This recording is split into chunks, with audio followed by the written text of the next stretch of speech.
The Book of Psalms. Psalm 1. Blessed is the man that walketh not in the counsel of the ungodly, nor standeth in the way of sinners, nor sitteth in the seat of the scornful.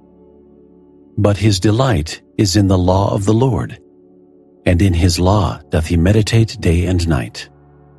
And he shall be like a tree, planted by the rivers of water, that bringeth forth his fruit in his season. His leaf also shall not wither, and whatsoever he doeth shall prosper. The ungodly are not so, but are like the chaff which the wind driveth away.